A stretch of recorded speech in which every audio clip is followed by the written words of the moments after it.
to o agi katulong bahin hagit. Ang unang bahin pasiuna. Ang matag simba nato o matag simba nato sa adlang Domingo usa gayud ka buhat nga dalaygon. Buhat kini nga angay lamang gyud nga ipadayag diha sa ato ang pagpasalamat sa Dios. Sa tanan nga atong nasinati sa tibuok semana. Una sa tanan, taliwala sa ato ang kabisi sa ato ang tagsa-tagsa ka ugalingon. Gihatagan kita sa Ginoo og maayong panglawas aron makapadayon kita sa atong mga gimbuhaton. Muna nga matag-adlong Domingo sa atong pagsimba, una sa tanan usa kini ka halad pasalamat ngadto sa Dios.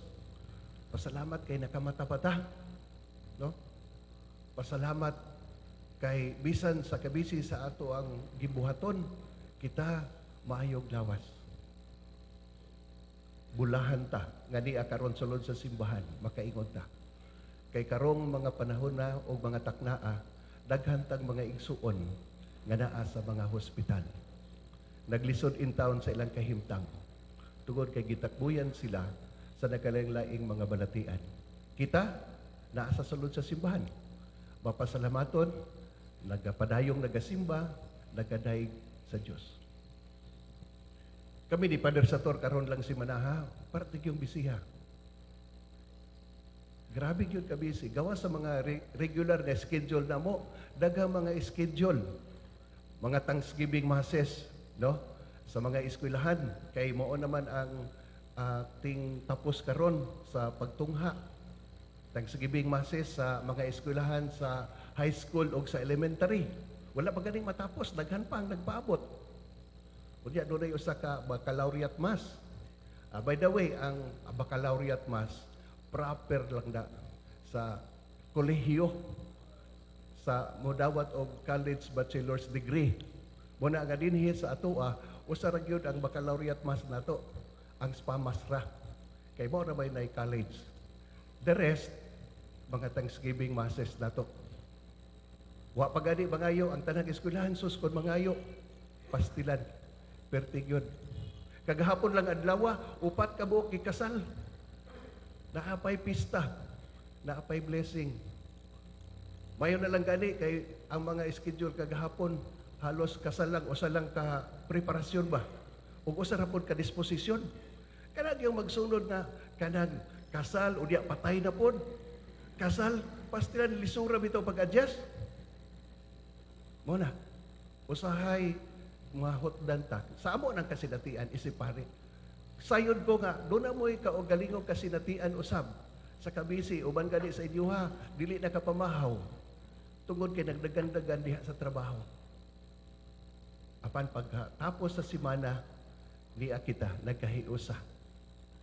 Isip usa ka katilingban nga padayon o kanunay nagadaig sa Dios kay naghatag siya kanato o mga maayong butang diha sa ato ang adlaw-adlaw kapag kinabuhi. Busa magigsuon, angay og takos lang gayod nga atong pasalamatan ng Ginoo. Palakpakan nato ang Dios. Ang ikaduhang bahin sa akong pagpaambit kining mensahe sa atong mga pagbasa karon, ilabi na sa atong mga pagbasa. Ug nindot kayo ang mensahe niining ikanapulog upat nga Domingo sa kasaulugan sa liturhiya. Ngano? Tungod kay ang mensahe mao ang mensahe sa kalipay. Nindot kayo ang unang pagbasa nga gikan sa basahon ni propeta Zacarias. Nagkadayon kini, pagmaya, pag-ayo o katawhan sa Sion. Singgit o katawhan sa Jerusalem, muanhi kanimo ang imong hari. Muanhi nga madaugon o mapaobsanon nga magkabayog asno sa nati sa asno. Ipahilayo niya sa Ephraim ang karwahe o sa Jerusalem ang mga kabayong igugubat. Balion niya ang mga pana o hatagag pakigdait ang kanasuran, ang iyang gingharian maglakip sa tanang kadagatan sukad sa suba sa Euphrates ngadto sa tanang suok sa kalibutan. Mensahe sa kalipay pagmaya kay ang Dios muanhi kanato. O better, ang Dios nakig-uban kanato. Ug ang atong ebanghelyo karon, no? Gawas nga si Jesus nagpasalamat sa iyang amahan tungod kay ang mga importanteng butang iyang gililong ngadto sa mga makidaadmanon o gihatag ngadto sa mga walay alamag. Gawas ni ana. May pahinomdom siya. Nagdapit siya sa matag usa sa pag-ingon, umari kamo kanako kamong tanan nga gikapuyan gibug-atan sa inyong gipas-an ug papahulayon ko kamo. Isangon ang akong yugo ug sundan ninyo ako kay malumo ako ug mapaubsanon sa espiritu ug makapahulay kamo. Pagkanindot nga pahinomdom. Diha sa ato ang adlaw-adlaw nga pagkinabuhi tungod sa kadaghan natong mga gibuhaton, dili kalikayan nga bation nato ang kakapoy. Usahay dili lang gani kakapoy sa lawas, apil na sa espiritu. Maluya ka. Dili lang ang lawas ko, dili ang espiritu. Og dinhi ang Ginoo padayon nga nagadapit kanato. Nga kun gibug-atan kita sa atong gipas-an, walay lain tangdangpan kundili ang Ginoo. Ang Ginoo. Tungod kay miingon siya, sayon ang akong yugo, gaan ang akong ipapasan kadidyo. Nindot kayo di nga pahinomdom lang natong tanan. Kay human tendency nato, no? Kanang kasagaran gyud natong ginahimo ba?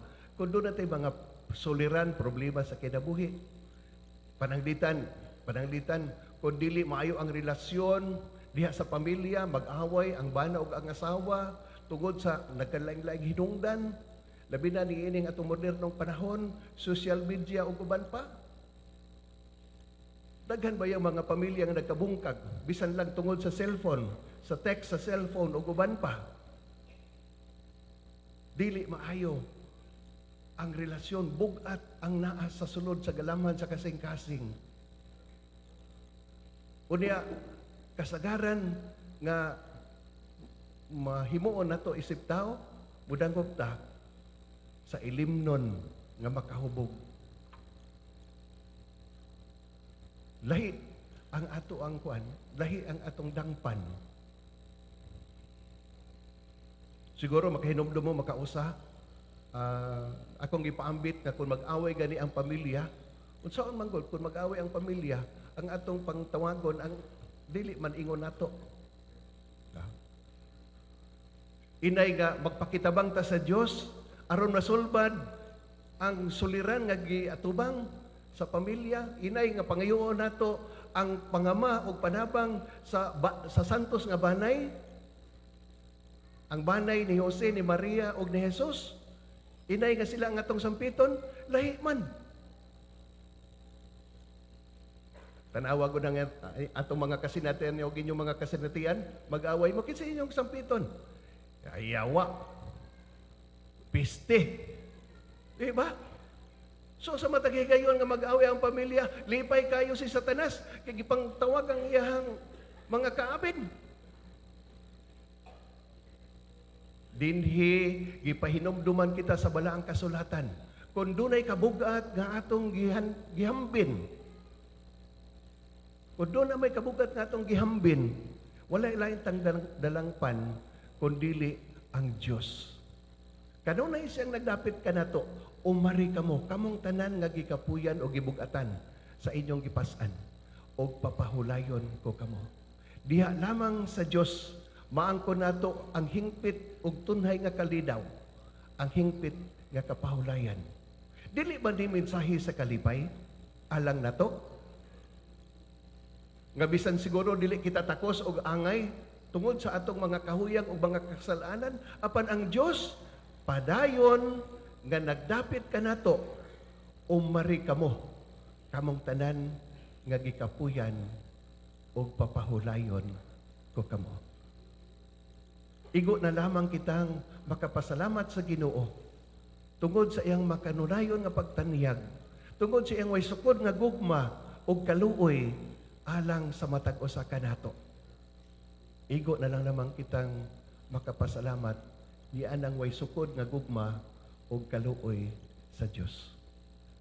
Busa mga igsuon, kinahanglan magmaya kita, malipay kita tungod kay ang Dios nagauban kanato og padayon nga nagatanyag alang sa matag usa nga kon bation nato ang kabug-at anaa siya nga mutabang kanato mohatag og kapahulayan. Ang mensahe, ang ikatulong bahin, ang atong hagit. Nindot kayo ang ikaduhang pagbasa nga gikutlo o gikuha gikan sa sulat ni San Pablo ngadto sa taga-Roma. Unsa may giingon ni San Pablo ngadto sa katawhan sa Roma? Niingon siya, wala kamo magkinabuhi nga minanduan sa tawhanong kinaiya, kundi sa Espiritu. Kung tinuod man o galing nga ang Espiritu sa Dios anaa na sa inyong kasing-kasing, katong walay Espiritu ni Kristo, dili iya ni Kristo. Kung nagpuyo sa inyong kasing-kasing ang Espiritu sa Dios nga nagbanhaw kang Hesus, siya nga nagbanhaw kang Kristo, muhatag usab og kinabuhi sa inyong mga lawas, pinaagi sa iyang Espiritu nga anaa kaninyo. Og di padayon si San Pablo og miingon, busa mga igsuon, aduna kitay katungdanan. Aduna kitay katungdanan. Apan dili sa pagkinabuhi sumala sa tawhanong kinaiya, kundili pagkinabuhi na. Pagkinabuhi na diha sa Espiritu sa Dios. So mao kini ang hagit alang kanatong tanan nga magkinabuhi kita tungod kay ang Espiritu sa Dios adian na kanato. Diha sa atong pagdawat sa sakramento sa bunyag, nadawat nato kining maong Espiritu. Gilig-on kini samtang gidawat nato ang Espiritu sa gidawat nato ang sakramento sa kumpirma. Kining maong Espiritu nga nadawat nato sa bunyag nalig-on diha sa atong pagdawat sa sakramento sa kumpirma. Busa ang Espiritu sa Dios anian na kanato. Kinahanglan magkinabuhi kita dili sumala sa tawhanong kinaiya lamang, kundi sa Espiritu sa Dios. Busa hinay-hinay mo ni ang challenge. Hinay-hinay nga ang atong pagpuyo og pagkinabuhi dili lamang sumala sa atong tawhanong sukdanan, kundi sa mga kasuguan sa Dios. Nya unsa may kasuguan sa Dios? Naguna ni ana ang kasuguan sa gugma. Higugmaa ang Dios sa tibok mong kasing-kasing, sa tibok mong kusog, sa tibok mong kalag, sa tibok mong salabutan. Higugmaa ang imong isig katao sama sa paghigugma sa imong kaugalingon. Kana ang daan nga sugo sa Ginoo. Ang bag-ong sugo nagkanayon.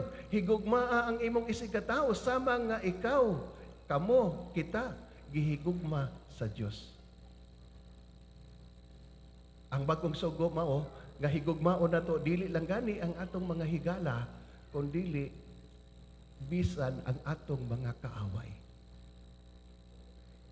Ang bagong kasuguan, ang Espiritu sa Dios nagtudlo mahitungod sa Dios nung kaluoy, sa pagpasaylo ni adtong nakasala kanato o sa pagampo ni adtong mga tao nga nanghimaraot kanato. Mao kini ang pagpuyo nga dili lamang sumala sa tawhanong kinaiya, kundi sumala sa Espiritu sa Dios. Ug mao kini ang hagit alang sa matag usa nato. Gipahinumduman kita una sa tanan nga ang Dios kanunay nag-uban kanato, nagtanyag og kapahulayan sa panahon nga kita bation og kakapoy. Usa kana kadakong kalipay alang nato. Apan kita nga nakasinati sa kaayo og sa gugma sa Dios, kinahanglan nga ato usab kining ipaambit ngadto sa uban. Konkreto diha sa atong isig katao. Nagsugod og magsugod diha sa atong pamilya og sa katilingban diin kita nahisakop. So mga igsoon, mao kini ang pamalandungan nato nining ikanapulog-upat nga Domingo sa ordinaryong panahon sa kasaulugan sa liturhiya. Mensahe sa kalipay. Yes, pero doon ay challenge, doon ay hagit nga magkinabuhi kita, dili lamang sumala sa tawhanong kinaiya, kundi ang pagkinabuhi diha sa Espiritu sa Diyos.